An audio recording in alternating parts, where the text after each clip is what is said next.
आज हम लोग फिजिक्स क्लास 12 का chapter 1 electric charge and field का पार्ट 14 देखेंगे। ठीक है, पार्ट 13 तक का वीडियो आप लोग को बना दिया गया है, आप लोग देख लीजिएगा, लाइक सब्सक्राइब कर दीजिएगा। ठीक है, हम लोग चैप्टर अपना आगे बढ़ाते हैं। आज के टॉपिक में इलेक्ट्रिक फील्ड के कारण ही electric field due to a plane sheet of charge. ठीक है, हम लोग पहले वाले वीडियो में लॉन्ग चार्ज के बारे में पढ़े थे, सिलेंडर के बारे में पढ़े थे कि इलेक्ट्रिक फील्ड उससे कैसे निकाला जाता है। आज हम लोग जो है प्लेन शीट ऑफ चार्ज के बारे में पढ़ेंगे। जी हाँ, देखिए यहाँ एक प्लेन है, ठीक है, प्लेन शीट है, इसमें चार्ज है। ठीक है, इसमें क्या है, चार्ज है। तो इस चार्ज के कारण किसी बाहरी पॉइंट पर, है ना, बाहर के पॉइंट पर कितना इलेक्ट्रिक फील्ड होगा, इस चार्ज के कारण, प्लेट के चार्ज के कारण बाहरी पॉइंट पर कितना इलेक्ट्रिक फील्ड होगा, ठीक है, उसको हम लोग निकालेंगे।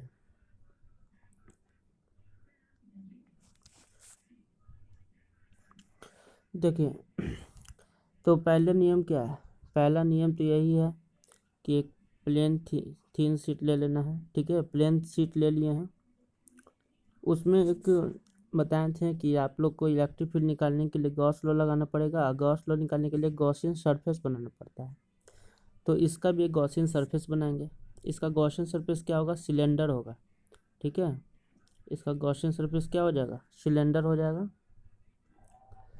ठीक है, लेकिन सिलेंडर ये पूरा पार्ट तो हो गया, और इसके पी पॉइंट पर, मतलब पी पॉइंट जो एक्स दूरी पर है, पी पॉइंट है जो एक्स दूरी पर है ये प्लेन शीट से, वहाँ पर इलेक्ट्रिक फील्ड निकालना है। ठीक है ना, तो इसके कितना पार्ट्स को, प्लेन शीट के कितना पार्ट्स ही निकलेगा, तो देखिए यहाँ पर, ये देखिए इतना जो सर्किल का पार्ट है उतने पार्ट का, है ना, निकल जाएगा क्या, इलेक्ट्रिक फील्ड। तो पूरे पार्ट्स के लिए, तो पूरे पार्ट्स के लिए इंटीग्रेशन लगाना पड़ेगा, जहाँ से जहाँ तक जा रहा है। बात समझ में आ गया। ठीक है, हम लोग आगे बढ़ते हैं। इसमें हम लोग सिग्मा का यूज करेंगे, इसको सिग्मा बोलते हैं। सिग्मा होता है चार्ज बाय एरिया। ठीक है, चार्ज बाय एरिया, और लैम्डा तो यूज हो गया था, इसको बोलते हैं सरफेस चार्ज डेंसिटी, और सिग्मा को बोलते हैं एरिया चार्ज डेंसिटी। ठीक है, क्या बोलते हैं, एरिया चार्ज डेंसिटी। ठीक है ना, अब यहाँ तो समझ ही रहे होंगे। फिर गॉसियन सरफेस क्या लिए हैं, सिलेंडर लिए हैं। अब हमको क्या निकालना है, इस पी पॉइंट पर इलेक्ट्रिक फ्लक्स निकालना है। ठीक है, तो सिग्मा बराबर क्या होता है, चार्ज पर एरिया। चार्ज बराबर क्या हो जाए, क्यू इनसाइड, जितना चार्ज है अंदर में और जितना एरिया तक ये छेके, मतलब कि घेरे हुए है, एरिया को कवर किए हुए है, तो सिग्मा का वैल्यू होगा। समझ में आया। ठीक है, देखिए अगर इस गॉसियन सरफेस की बात करें तो बता ही थे कि इसमें 3 सरफेस होता है, पहला सरफेस, दूसरा सरफेस, और तीसरा ये कर्व सरफेस। ठीक है, 3 सरफेस होता है, 2 सर्किल और एक कर्व सरफेस। ठीक है, अगर इलेक्ट्रिक फ्लक्स निकालना है तो उसके लिए एरिया वेक्टर चाहिए। तो पता है कि सर्किल में एरिया वेक्टर क्या होता है, इसके परपेंडिकुलर, मतलब आउटवर्ड, बाहर की ओर होता है। इलेक्ट्रिक फील्ड क्या होगा, इसी डायरेक्शन में, है ना, फ्लो करेगा। देखिए इलेक्ट्रिक फील्ड ऐसे जाएगा। ठीक है, इलेक्ट्रिक फील्ड जो है इसी डायरेक्शन में जाएगा। बात समझ में, क्योंकि देखिए इलेक्ट्रिक फील्ड किससे बन रहा है, इस चार्ज के कारण बढ़ रहा है, तो इधर भी जाता है, वो इधर भी जाता है। बात समझ में आया। एरिया वेक्टर इसके परपेंडिकुलर रहेगा सरफेस के। तो, तो दोनों सर्किल से इलेक्ट्रिक फ्लक्स क्या होगा, वैल्यू निकलेगा, क्योंकि थीटा का वैल्यू क्या हो गया, 0 डिग्री। कर्व सरफेस पे हो जाए तो एरिया वेक्टर क्या होगा, ऊपर की ओर, और इलेक्ट्रिक फील्ड इधर जा रहा है, तो कितना हो गया, 90 डिग्री, है ना। और cos 90 का वैल्यू क्या होता है, 0। तो कर्व सरफेस से फ्लक्स जो है वो 0 मिलेगा। बात समझ में आ गया। लेकिन सर्किल से हम लोग को फ्लक्स मिलेगा। तो total flux, total electric flux पूरा क्या होता है, q inside by epsilon not, ये गॉस लॉ से निकला था। अच्छा, और टोटल ऐसे फ्लक्स क्या हो जाएगा, 5 1 5 2 5 3। Electric flux 1, electric flux 2, electric flux 3, तीनों को जोड़ देंगे। तीसरा, पहला सरफेस, दूसरा सरफेस, और ये कर्व सरफेस तीसरा, ठीक है। तीसरा सरफेस जो है वो कर्व सरफेस है, बताए थे। देखिए इंटीग्रेशन इलेक्ट्रिक फील्ड का वैल्यू क्या होता है, e d a cos 0 degree, फिर e d a cos 0 degree और e d a cos 90 degree. E d a cos 90 degree का वैल्यू क्या हो जाएगा, 0। कॉस 0 डिग्री का वैल्यू 1 होता है, तो ई डी ए का ई ए इंटीग्रेशन डी ए का वैल्यू क्या हो जाएगा, ए, जितना एरिया है। ठीक है, बात समझ में आ गया। इसका भी वैल्यू क्या हो जाएगा, ई डी ए ई है, क्योंकि इंटीग्रेशन डी ए है ना, ई कांस्टेंट है, बाहर निकल जाएगा। इसका वैल्यू होता है ए, याद रखिएगा। ठीक है, अब देखिए यहाँ इस फाई से इस फाई ये दोनों बराबर हो जाएगा, तो Q inside by epsilon not, देखिए बराबर हो गया किसके, ई ए प्लस 0। ठीक है,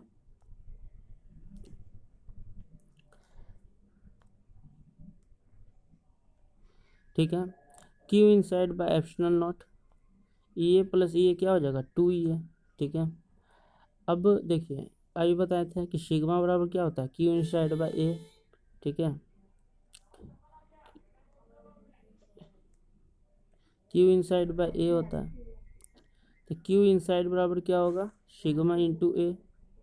ठीक है, सिग्मा इंटू ए हो जाएगा, तो क्यू इनसाइड की जगह क्या रख देंगे, सिग्मा इंटू ए। बात समझ में है। अब बाय एप्सिलॉन नॉट बराबर 2 ई ए से ए कट गया। ठीक है, ए से ए कट गया, तो इलेक्ट्रिक फील्ड बराबर क्या हो गया, सिग्मा बाय 2 एप्सिलॉन नॉट। बात समझ में आ गया, इलेक्ट्रिक फील्ड क्या हो गया, सिग्मा बाय 2 एप्सिलॉन नॉट। ठीक है, for small x compare to dimension of sheet, मतलब कि एक्स का जो दूरी है ना, स्मॉल एक्स का जो दूरी है बहुत ही छोटा होना चाहिए, तो ये फॉर्मूला लग जाता है। ठीक है, बात समझ में आ गया कि किसी थीन सीट से किसी पॉइंट पर, थीन सीट में चार्ज है, क्यू चार्ज है, या किसी पॉइंट पर एक्स दूरी पर हमको क्या करना है, निकालना है इलेक्ट्रिक फील्ड, तो उसका वैल्यू क्या होगा, सिग्मा बाय 2 एप्सिलॉन नॉट। बात समझ में आया, जिसमें सब कांस्टेंट ही है, इसमें एक्स का कोई मतलब नहीं है, मतलब ये एक्स से इंडिपेंडेंट है, मतलब दूरी से इंडिपेंडेंट होता है, सिर्फ इसमें सिग्मा का जो वैल्यू आया वो चलेगा। बात समझ में आ गया। देखिए इसका दूसरा क्वेश्चन हम लोग लेते हैं। ये तो क्वेश्चन में मतलब कि एक प्रकार का ये फॉर्मूला हो गया, ये प्लेन शीट से चार्ज मतलब इलेक्ट्रिक फील्ड निकालने के लिए, कि प्लेन शीट से इलेक्ट्रिक फील्ड कैसे निकलता है। अब इसी पर बेस्ड बहुत सारे क्वेश्चंस होते हैं, उस क्वेश्चंस को देखेंगे। ठीक है, चलिए देखिए पहला क्वेश्चन इससे बनता है, धीरे धीरे समझेंगे। देखिए जैसे दो प्लेट है ना, यहाँ देखिए दो प्लेट है, एक है प्लस सिग्मा, एक है माइनस सिग्मा। तो प्लस सिग्मा माइनस सिग्मा मतलब क्या हो गया कि इसमें पॉजिटिव चार्ज पूरा है और इसमें निगेटिव चार्ज है, तो इसमें प्लस सिग्मा का मतलब प्लस सिग्मा मतलब कि क्यू इनसाइड वही ना है, इसमें माइनस सिग्मा मतलब निगेटिव चार्ज पूरा भरा हुआ है।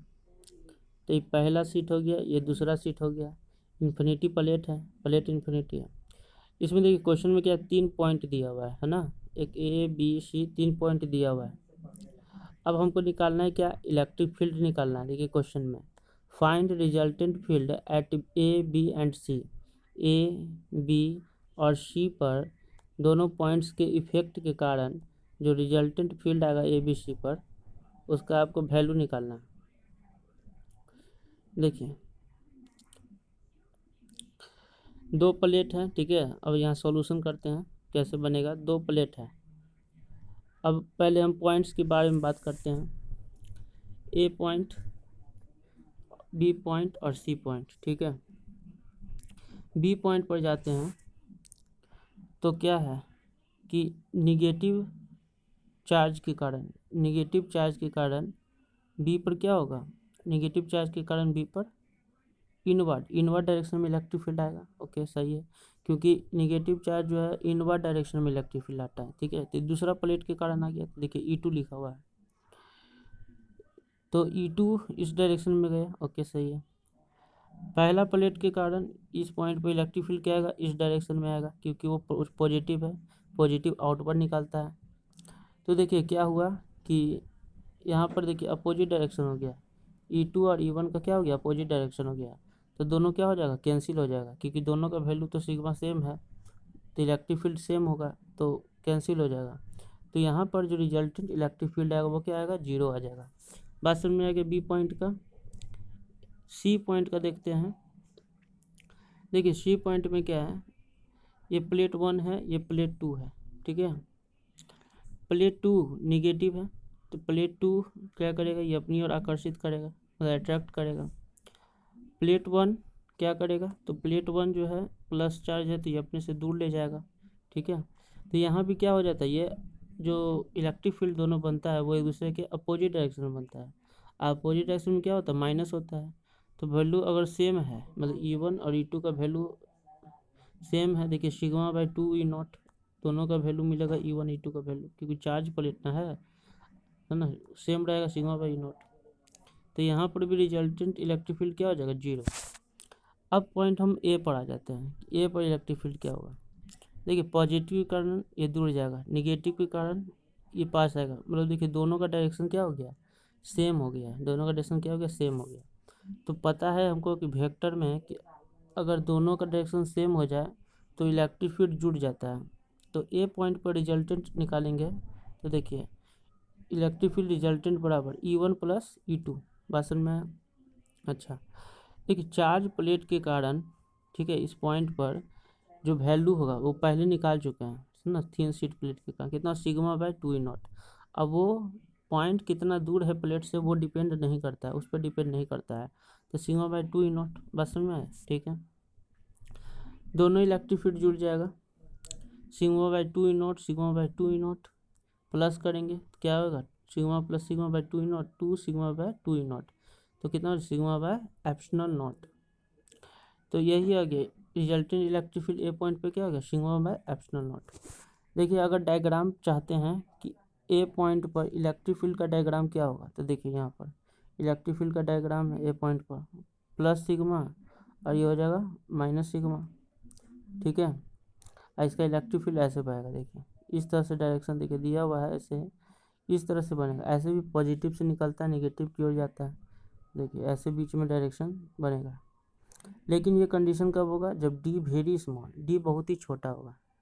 Electric field electric energy bonded, मतलब कि इसमें जो है इलेक्ट्रिक फील्ड बहुत ज़्यादा रहता है यहाँ पर, और ये इलेक्ट्रिक एनर्जी को यहाँ पर बॉन्ड कर लेता है, ठीक है। इन दोनों प्लेट के बीच में इलेक्ट्रिक एनर्जी पूरी तरह से स्टोर हो जाता है, बात समझ में आ गया। इस तरह से क्वेश्चन कैसे निकालते हैं, किस पॉइंट पर क्या है, ये सारा क्वेश्चन हम सॉल्व करवा दिए हैं, आप लोग देख लीजिएगा, ठीक है। अब हम लोग अगला क्वेश्चन पे चलते हैं, इसी से क्वेश्चन बेस्ड है, प्लेन शीट का ही हम लोग आज क्वेश्चन बना है, ठीक है। अगला क्वेश्चन देखिए, अगला क्वेश्चन में क्या है कि एक क्यूब है, ठीक है, यहाँ दिया हुआ भी है, एक क्यूब है, क्यूब का ये देखिए ये एक एक्सिस है ना, ये एक्सिस जा रहा है, ओके सही है। ये लिखा हुआ है from figure a non conducting sheet of charge large surface area A, non conducting, तो पहले बताए थे कि जब भी नॉन कंडक्टिंग रहता है तो चार्ज जो है वो सरफेस पे नहीं आता है, चार्ज कहाँ आता है, पूरे बॉडी में आ जाता है। नॉन कंडक्टिंग या डाई इलेक्ट्रिक भी इसको बोलते हैं, नॉन कंडक्टिंग रहे या डाई इलेक्ट्रिक रहे तो चार्ज जो है वो पूरे बॉडी में आ जाता है, ठीक है, चार्ज पूरे बॉडी में आ जाएगा। देखिए पूरे बॉडी में चार्ज आया हुआ है, ये लिखा from figure a non conducting sheet of large surface area A, charge Q is distributed inside the sheet, then find electric field at point P। देखिए क्वेश्चन यही है, यहाँ देखिए इस पूरी पॉइंट पर आपको क्या करना है, इलेक्ट्रिक फील्ड निकालना है। मान लेते हैं इसका दूरी कितना है, x है, और इसका जो साइड है, साइड का लेंथ कितना है, d है, स्मॉल d, ठीक है। और इसमें इस प्लेट में क्या है, ये जो प्लेट, दो प्लेट दिया हुआ है, अभी थिन शीट का ही बात हो रहा था, तो प्लेट दिया हुआ है, क्यू में भी क्या है, प्लेट ही है, थिन शीट यहाँ प्लेट है, थिन में भी, बात समझ में है।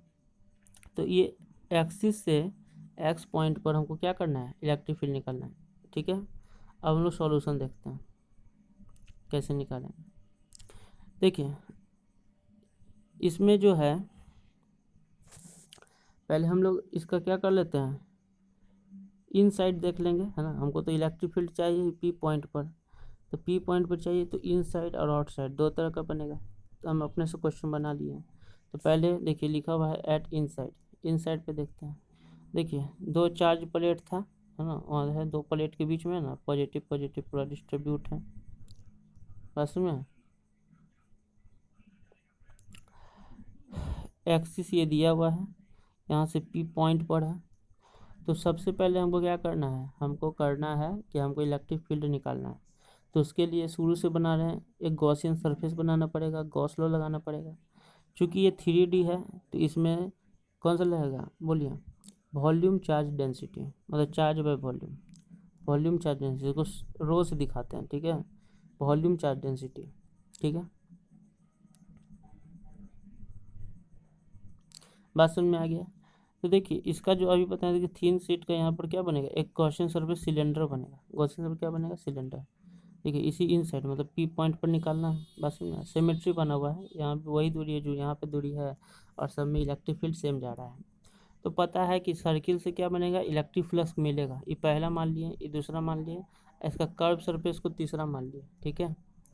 तो सर्किल से हमको क्या मिलेगा, इलेक्ट्रिक फ्लक्स मिलेगा, ठीक है। और कर्व एरिया से, कर्व एरिया से हमको इलेक्ट्रिक फील्ड नहीं मिलेगा, ठीक है। क्यों नहीं मिलेगा पता है, क्योंकि ई डॉट डी ए होता है, मतलब ई डी ए कॉस कितना होगा, cos theta, e d a cos theta. अब e d a cos theta होता है, तो यहाँ सर्किल में क्या है कि देखिए सर्किल में क्या है, दोनों ई और डी है, दोनों सेम डायरेक्शन में, मतलब थीटा बराबर क्या, 0 डिग्री। कर्व एरिया में क्या है, कर्व एरिया में थीटा बराबर क्या, 90 डिग्री। अरे पसंद में, इसलिए क्योंकि कॉस 90 का वैल्यू 0 होता है, इसलिए कर्व एरिया से हम लोग को इलेक्ट्रिक फ्लक्स नहीं मिलता है, हम लोग को सिर्फ सर्किल पार्ट से मिलेगा। समझ में आ गया इतना, ठीक है। आगे बढ़ते हैं, पहले देखिए यहाँ पर एक निकाल लेते हैं वॉल्यूम चार्ज डेंसिटी। तो रो बराबर क्या होता है, चार्ज बाय वॉल्यूम, चार्ज मतलब क्यू इनसाइड, जितना चार्ज है अंदर, है ना, क्यू इनसाइड बाय जितना चार्ज है अंदर, अब बाय वॉल्यूम। वॉल्यूम क्या होता है, देखिए वॉल्यूम बराबर होता है एरिया इंटू हाइट, जितना हाइट है एरिया इंटू क्या हो जाएगा, हाइट। तो देखिए यहाँ पर क्या करेंगे कि एरिया इंटू हाइट है। देखिए ये सर्किल है, ओके सही है, ये भी सर्किल है।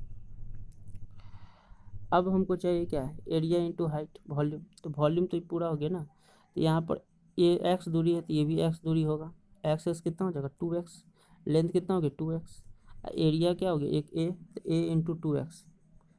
ऐसे भी सिलेंडर का वॉल्यूम क्या होता है, सर्किल का एरिया और इंटू हाइट, सर्किल का एरिया इंटू हाइट। तो सर्किल का एरिया को हम ए मान लिया, और हाइट टोटल कितना है, ये एक्स, तो 2x। तो देखिए ए इंटू 2x, समझ में आ गया। तो रो बराबर क्या हो जाएगा, क्यू इनसाइड बाय ए इंटू 2x। अब गॉसियन सरफेस देखते हैं, गॉसियन सरफेस क्या है, एक सिलेंडर है, ठीक है। फाइव टोटल, तो वही 5 1 + 5 2 + 5 3, ठीक है। दो सर्किल से तो 0 डिग्री मिलेगा, कर्व सरफेस से 90 डिग्री मिलेगा। उसका वैल्यू 0 आएगा, इसका वैल्यू ई आएगा, इसका वैल्यू ई है। ये सब पहले बताया हुआ है, क्वेश्चन बार बार आपको रिपीट करा जा रहा है, ठीक है। तो ई ए क्या हो जाएगा 2 ठीक है। और 5 टोटल तो बराबर होता है गॉस लॉ से Q inside by epsilon naught, ठीक है। क्यू इनसाइड का वैल्यू क्या है, देखिए यहाँ से निकलेगा रो इंटू एरिया इंटू 2x, है ना।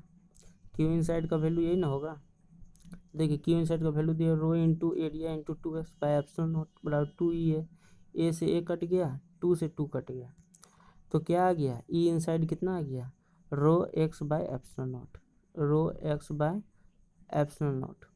अब देखिए यहाँ पर ये एक्स पर डिपेंड हो गया, मतलब लेंथ पर डिपेंड हो गया।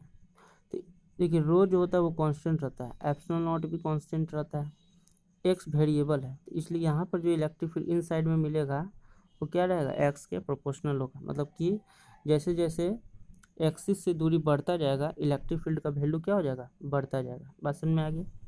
तो ये तो देखें हम क्या इनसाइड पॉइंट में। अब इसका जरा आउटसाइड पॉइंट भी चेक कर लेते हैं कि वहाँ पे इलेक्ट्रिक फील्ड क्या होगा।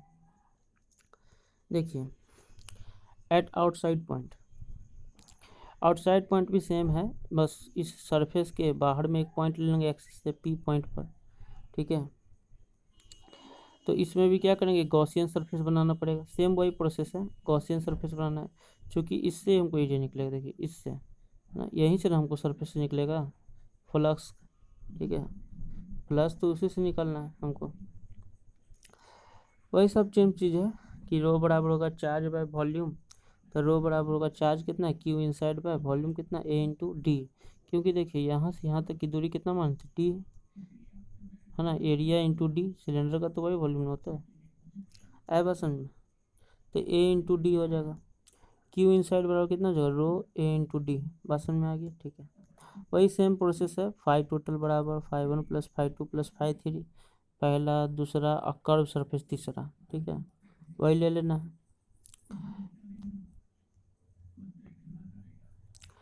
देखिए यहाँ पर 5 टोटल बराबर क्या हो जाएगा, वही गॉस लॉ से जो है, q inside by epsilon not integration E d a cos 0 degree plus integration E d a cos 0 degree plus integration E d a cos 90 degree, क्योंकि कर्व सरफेस 90 डिग्री मिलता है, तो इससे 0 मिल जाएगा, इससे ई ए, इससे ई ए, पता है ये सब चीज़। तो देखिए ई ए है ना, ऐसे क्यू इनसाइड का वैल्यू है कितना, rho into a into d by epsilon naught, rho into a into d by epsilon naught, 2 a से ए कट गया, ठीक है।